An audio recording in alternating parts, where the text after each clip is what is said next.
Medical కాలేజీలు కట్టడానికి డబ్బులు లేవు. ఫీజు రీయింబర్స్‌మెంట్ డబ్బులు పిల్లలకి ఇవ్వడానికి డబ్బులు లేవు. ఆరోగ్యశ్రీ బకాయిలు చెల్లించడానికి డబ్బులు లేవు. సంక్షేమ పథకాలు ఇచ్చిన మేనిఫెస్టో ప్రకారం అమలు చేయడానికి డబ్బులు లేవు. ఇంకా రాజధాని పేరిట విచ్చలవిడిగా అప్పులు చేస్తున్నారు. మరి అది ఏమవుతుంది ఏందనేది చూడాలి. దాదాపు రికార్డు స్థాయిలో 18 నెలల కాలంలో 3 లక్షల దరిదాపు కోట్లు అప్పులు చేశారంటే ఇంక ఈ ప్రభుత్వం ఇంకా రానున్న 3 ఏళ్లలో ఎంత అప్పులు చేస్తూ మనం ఊహకే ఇంకా అది. అంత దారుణంగా గతంలో ఏ ప్రభుత్వాలు చేయలే. రికార్డుల మీద రికార్డులు కొడతా ఉన్నారు అప్పుల్లో. ఇప్పుడు 1750 కోట్లతోటి ఎన్టీ రామారావు గారి విగ్రహానికి శంకుస్థాపన చేయబోతున్నారు. ఆ డిపిఆర్కే 11 కోట్లు ఖర్చు పెట్టారు. కేవలం డిపిఆర్కే ఎన్టీ రామారావు గారి విగ్రహం పెట్టడం 11 కోట్లు. మరి 1750 కోట్ల రూపాయలు విగ్రహం ఖర్చు పెట్టే బదులు ఆ డబ్బులతోటి కనీసం 4 మెడికల్ కాలేజీలు వస్తాయనే ఆలోచన చంద్రబాబు నాయుడు గారికి ఎందుకు రావట్లేదు? ఎన్టీ రామారావు గారిని గుర్తుపెట్టుకోవచ్చు మాజీ ముఖ్యమంత్రిగా. ఎన్టీ రామారావు గారు సినిమా యాక్టర్గా అందరూ గుర్తుపెట్టుకోవచ్చు. అట్లని చెప్పి పూర్తి స్థాయిలో ఇలా అయితే కాదు కదా. డబ్బులు లేవు, ఆర్థిక భారం ఉంది, ఆర్థిక భారం 5 అని మాట్లాడుతూ ఉన్నారే. ఈ విగ్రహాలు దీనికి ఖర్చు పెట్టే బదులు దేనికైనా ప్రజా సంక్షేమానికి ప్రజలకు ఉపయోగపడేది ఇటువంటి ఏదైనా చేస్తే ఉపయోగపడుతుందని ఎందుకు ఆలోచన రావట్లేదు? ఏమన్నంటే అమరావతి ఆవకాయ లేకపోతే ఇంకోటి ప్రోగ్రాంలు. గతంలో విగ్రహాల గురించి చంద్రబాబు నాయుడు గారు ఏమన్నారు, పవన్ కళ్యాణ్ గారు ఏమన్నారు, జయదేవ్ గారు ఏమన్నారు, పార్లమెంట్ సాక్షిగా ఆయన వీళ్ళందరూ ఇప్పుడు వచ్చేసి ఎందుకు బయటకు వచ్చి మాట్లాడలేకపోతున్నారు? మీ ప్రభుత్వం మీ ఇష్టానుసార రీతులు చేయటమా? పవన్ కళ్యాణ్ గారు ఎందుకు క్వశ్చన్ చేయలేకపోతున్నారు? ఇదే పవన్ కళ్యాణ్ గారు గతంలో ఏమి జరగనప్పుడు విగ్రహాల గురించి ఏమన్నారు వినండి, ఒకసారి చూపిస్తాను. ఎక్కడో పొట్టి శ్రీరాములు గారి గుర్తింపు లేదు కానీ వైఎస్ రాజశేఖర రెడ్డి గారి గుర్తింపు ఉంటుంది. ఆయన విగ్రహాలు ఉంటాయి. పొట్టి శ్రీరాములు గారిని మర్చిపోయాం. ఎవరి బలిదానం మీద ఎవరి 56 రోజులు బస్సులుండి కడుపు మార్చుకొని ఎవరి ఈరోజు పొట్టి శ్రీరాములు గారి విగ్రహాలు ఎందుకు పెట్టట్లేదా పవన్ కళ్యాణ్ గారు? ఎందుకు లేవు పొట్టి శ్రీరాములు గారి విగ్రహాలు? ఎన్ని కట్టించారు? గతంలో దామోదర సంజీవయ్య గారు మీకు గుర్తొచ్చినారు. ఈరోజు ఎందుకు గుర్తు రావట్లేదు దామోదర సంజీవయ్య గారు? గతంలో వాళ్ళ పేర్లు వీళ్ళ పేర్లు ఇక ఫ్రీడమ్ ఫైటర్స్ పేర్లన్నీ తీస్తూ ఉంటారు కదా. మరి ఈరోజు వాళ్ళ పేర్లు ఎందుకు గుర్తు రావట్లేదు మీకు? ఇక చంద్రబాబు నాయుడు గారు గతంలో ఏమన్నారు వినండి. 3,000 కోట్లు ఇచ్చుకుంటారు.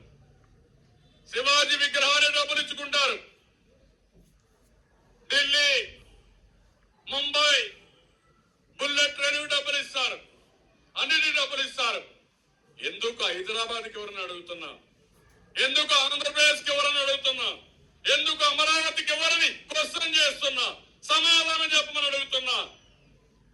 మీరు కూడా అడగాల్సిన అవసరం ఉంది. నేను చెప్పేది వాస్తవం అయితే గట్టిగా చప్పట్లు కొట్టి అవునని చెప్పండి. జయదేవ్ గారు పార్లమెంట్ సాక్షిగా 3,500 crores is the cost for the Sardar Vallabhbhai Patel statue in Gujarat, madam. 3,000 crores is the cost for Chhatrapati Shivaji statue in Maharashtra, madam. But you've given us 1,500 crores to build an entire capital, madam. I'm not saying you shouldn't give that money, fine. Whether the sources are from the government or from somewhere else. But the fact is, statues are getting more funding than entire capital city of Andhra Pradesh, madam. నేనేం మాట్లాడాడు? State capital కంటే కూడా స్టాచ్యూలు ఎక్కువ గుర్తొస్తున్నాయి వీళ్ళకి 5 అన్నారు. మరి ఈరోజు state capital కంటే స్టాచ్యూలు ఎందుకు గుర్తొస్తున్నాయి మీకు ఎక్కువ? స్టేట్ క్యాపిటల్ ఎందుకు గుర్తు రావట్లేదు? ఆంధ్రప్రదేశ్ అధ్వానంగా ఉంది. ఆంధ్రప్రదేశ్ శ్రీలంక అయిపోయింది. ఆంధ్రప్రదేశ్ అమెరికా దాటిపోయి వెంజులా అయిపోయింది. ఆంధ్రప్రదేశ్ ఇంకా వెళ్ళిపోయింది, ఇంకా అటు నుంచి అటు మార్సులో ఇంకా తేలిపోయింది అన్నట్టు లేపారు కదా. మరి ఈరోజు ఎందుకు మీకు ఇవన్నీ గుర్తు రావట్లా?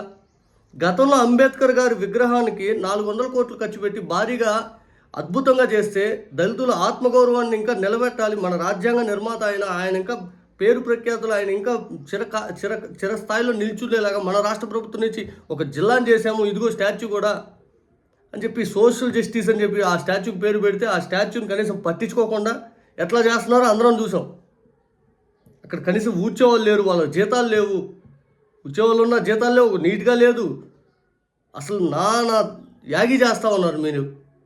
ఆ సోషల్ జస్టిస్ ఏదైతే ఆ స్టాచ్యూ సంబంధించి ఎంత రాదంతం చేశారు, విగ్రహాలు పెట్టారని. మరి చంద్రబాబు నాయుడు గారు ఈరోజు ఎన్టీ రామారావు గారు విగ్రహం పెడుతున్నారు. మరి పవన్ కళ్యాణ్ గారు ఎందుకు క్వశ్చన్ చేయట్లా మీరు?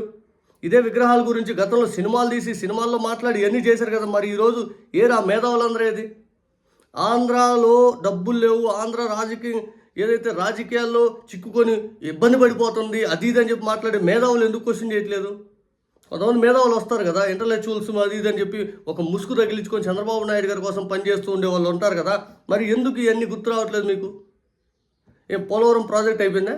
లేదా మిగిలిన ఏమైనా ప్రాజెక్టులు ఏమైనా అయిపోయినాయా? లేకపోతే ఎక్కడెక్కడ రోడ్లు ఎలా ఉన్నాయి? ఇవన్నీ చూడాలి కదా, ఇవన్నీ గుర్తొచ్చినాయి జనాలకి.